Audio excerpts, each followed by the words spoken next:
ഒരു 10-20 കൊല്ലം മുമ്പ് സിറാജുൽ ഹുദ തുടങ്ങിയ കാലത്ത് ഞാൻ അവിടെ ഒരു ചെറിയ വീട്ടിൽ ഇങ്ങനെ ഇരിക്കുമ്പോ, അന്ന് ബിൽഡിങ്ങുകളായിട്ടില്ല, പള്ളിയായിട്ടില്ല, ഒന്നും ആയിട്ടില്ല, ഒരു ചെറിയ വീടുണ്ട്. ആ വീട്ടിലിങ്ങനെ ഇരിക്കുമ്പോ ഒരു സാധു മനുഷ്യൻ വന്നിട്ട് എന്നോട് പറഞ്ഞു, എന്റെ ചെറുപ്പക്കാരെ, നിങ്ങൾ ചിന്തിക്കാനാണ് ഞാനിത് പറയുന്നത്.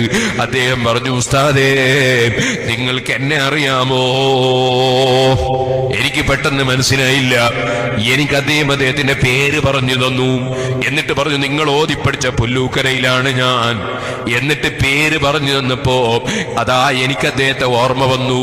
അദ്ദേഹത്തിന്റെ വീട്ടിൽ ഞാൻ അദ്ദേഹത്തിന്റെ ഗ്രഹപ്രവേശനത്തിന് പോയിട്ടുണ്ട് എന്റെ ഉസ്താദിന്റെ കൂടെ. സുബ്ഹാനല്ലാഹ്, അന്ന് അത്രയും പ്രൗഢിയുള്ള ഒരു വീട് ആ രാജ്യത്തില്ല, നാട്ടിലില്ല. സുബ്ഹാനല്ലാഹ്, വലിയ വീടാണ്.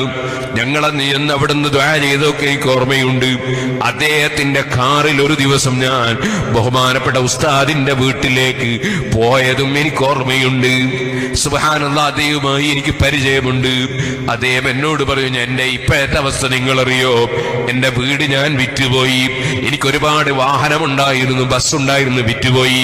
എനിക്ക് ഖത്തറിൽ വലിയ ബിസിനസ് ഉണ്ടായിരുന്നു, എല്ലാ ബിസിനസ്സും പോയി. ഇപ്പോൾ ഞാൻ നിങ്ങളോട് പറയട്ടെ, ഞാൻ അങ്ങകലെ ഒരു സ്ഥലത്ത് താമസിക്കുകയായിരുന്നു ഭാര്യ മക്കളോടുകൂടെ. ഇപ്പോൾ ആ ഭാര്യയും മക്കളും കുറ്റ്യാടി ടൗണിൽ നിൽക്കുന്നുണ്ട്. എന്റെ വീട്ടിലുള്ള അതാ കട്ടിലും, ചെറിയ കട്ടിലും, അതുപോലെ തുടങ്ങിയിട്ടുള്ള വസ്തുക്കളും പായയും പുതപ്പുമൊക്കെ അതാ ഒരു വണ്ടിയിലുണ്ട്.